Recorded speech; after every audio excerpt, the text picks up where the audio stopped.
Hello, welcome back to my channel. Today's video I have yet to think of a name or a title for, but have you ever looked at a picture of someone and been like, that is a beautiful look, I'm gonna try it out. You get the exact shadows, you do it, and you're like, this looks like this does not look good. That is what today's video is. I don't really play around with makeup. I don't take the time to perfect a look. I usually am like playing around when I'm actually doing my makeup for the day. It's just with 3 kids, it's just not a priority to take the time and perfect a look. So I thought that while I tried this look that I had in my head that I think might not work out, I would record it and talk you through why it is or isn't working. Now, I always say that makeup is art. And while yes, there are some people who are just born with talent, for most people, they didn't start that way. And I don't think the phrase practice makes perfect helps anyone. It's practice makes progress. So you have to practice. Don't worry if you're gonna look silly going out in public, or maybe you have time to practice. I find that we're also worried what other people think of us, that like the people we think are thinking about us are thinking the same thing. They're too worried about themselves to actually be thinking about you. I hope that made sense. So today, we are going to be doing a look with the star of the show. It's going to be this color right here called Emerald City. It's kind of a teal color. It does have like an iridescent base to it, or a shimmer to it, I guess. It's not a matte shadow. I love this color. I see it on so many women and it looks so beautiful. But there are, for me, a few reasons why sometimes like a color like that doesn't always translate onto my eye. Reason number 1, I am so fair-skinned that colors like that, which the color will just be a great like mid-tone color, for me just looks dark. You don't even see the teal color in it. It's just dark. So let's first, to remedy that, I am going to put on a light base on my eye. If I had like an actual weight, I would use that. And I'm doing that because hopefully, you see how light that is. That will, and I don't want to put too much product on because I don't want to have a layer of stuff on my, like too much product on my eyelids. But if I put like a lighter layer down, that will hopefully help the color show up.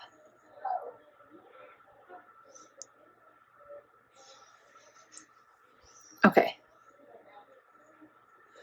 I just use the color Moonlit, which is the lightest shade in mascara. And yeah, that baby is light. All right, just patting that in. Using the other end of the brush. Now, the quality of the shadow does make a difference. Is it too blendable? Does it not blend at all? Is it patchy? And tools can make a difference. I don't think it's necessarily the more money you pay, the better the tool is. The mascaras are pretty like mid-priced, but you also get a double-ended brush, which is what I love. It Cosmetic has some good brushes. They do a lot of double-ended brushes, and there's a lot of great ones at the drugstore. I've also used Morphe, but those I found were scratchy. So now that I got that on, I am going to go into this Tati Beauty palette, which I love. I'm sad she's kind of gone on hiatus. I understand why, because her shadows are amazing. So I am just going to go into this color right here, Aura, which is just a nice cream color.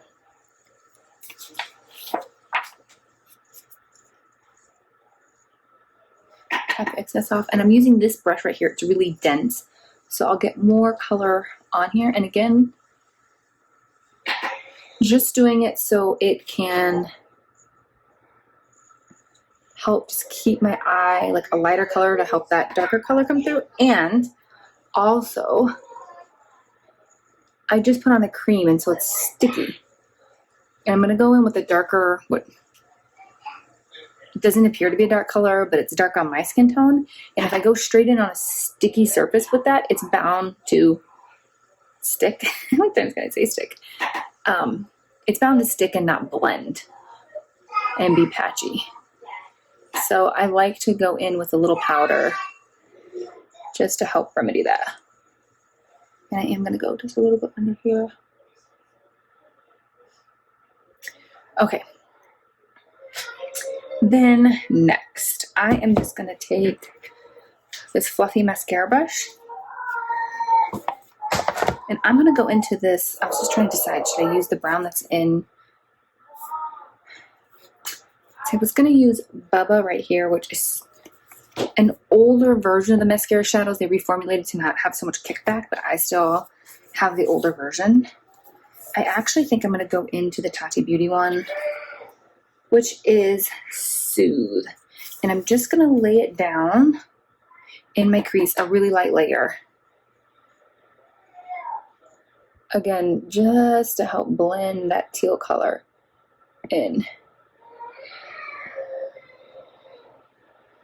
This too can be an issue why your shadows may not work, is if you have deep set eyes like me, putting dark colors on your lids is not the greatest eyeshadow method because it all plays with the whole light and dark. And the dark is going to recess things and push them back. That's why you contour here, it pushes it in. And light is going to bring forward. So if you go in with too dark of a color on your lid here, it's just going to push this back more and this out more, and it's just going to accentuate your deep set eyes even more. You don't want that. Next, I'm going to use a flat brush. This is going to actually be a pretty simple look, and I'm going to go into that teal color. And I'm not going to initially at first wet my brush.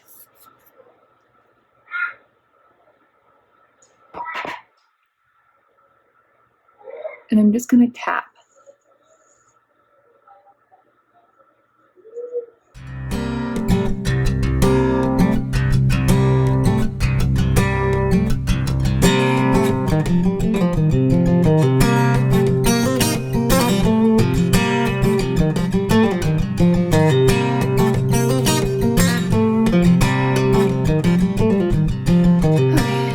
Not too bad. You can see the color a little better since I put those the lighter base down. So I'm just going to go in with this fluffy brush, and I'm just going to kind of blend the edge up and out. And I don't have anything on this, but I want to bring it up a little more onto my brow bone so that I kind of give my lid more space.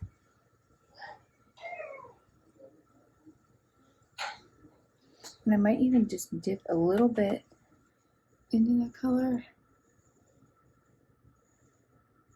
I'm going to go right in the crease. And this is why I laid that brown down, because it's really blending nicely. I'd have to say my two favorite shadow brands are the mascara shadows and the Tati shadows. Now I'm keeping my eyes open while I'm blending because I do want it to come slightly out of my crease. And I want to see what it looks like when my eyes are open. So now I'm going to go back into this Soothe color and then do just some more blending work and then kind of just give more depth into that area. All right. Now, because this is a darker look, I don't always love putting shadow underneath my eyes because, again, they're deep set, and putting dark colors here just kind of highlights that, and you can lose the vibrancy of the color a little bit. But it's a darker eye, and so you kind of need to balance it out a little bit. So I am just going to do a little bit underneath my eyelid. My hand is totally cramping. This palette from Tati is heavy. The mirror is amazing though. It's literally this whole front flap here. This whole thing is the screen, and it is a gorgeous crystal clear mirror, but it's heavy. So I'm just going to take a little bit of the Emerald City, and I'm just going to kind of do the same thing I did before. Kind of pat and drag. I'm not going to go all the way in because that's going to close my deep set eye off.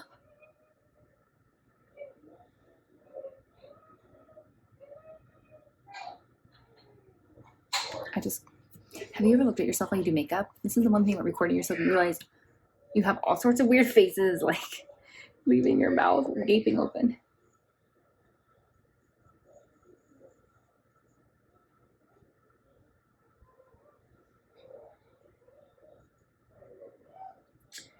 All right, and then I'm gonna go in with the smaller end of this brush into the Soothe. Oh my God, crayon. Okay, and I'm gonna kind of diffuse this. Oh, that's a little much.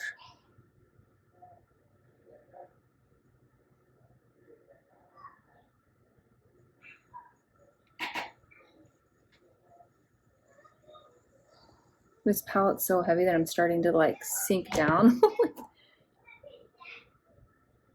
Okay, that I actually really like, and I think what I'm gonna do is just take this into the brush. There's nothing on it other than what was on it before, and just kind of blend those together. And then I think I don't want to line my eyes on the top, so I'm just going to use, just trying to find my liner. You think you're prepared, and then you find out you're not. I'm just going to line my waterline, so I will be right back after that's done. Okay, I made a little bit of a boo-boo and put mascara on, and then decided I wanted to go back in with a little bit of a brighter color. I think this is Leo. It's just got a little bit of a brighter burnt orange, just to give it a little bit more brightness. And you don't want to do it after your mascara because you're going to put eyeshadow dust into your mascara, but that's okay. And I just used a smidge. It just give it a little bit more of a pop. And I didn't get any fallout with this, which is great because it's always a risk you run with darker colors. So if you do, just take a big fluffy brush like this and kind of wipe it under, or you can take, I used this end to put in the lighter color, put on the lighter color here. You can just use that to repat in what's ever left over on your brush. I have a child sneaking in here right now. All right, there we go. That's the finished look. I hope you enjoyed the tutorial and it taught you a few tips, and I will see you in the next video.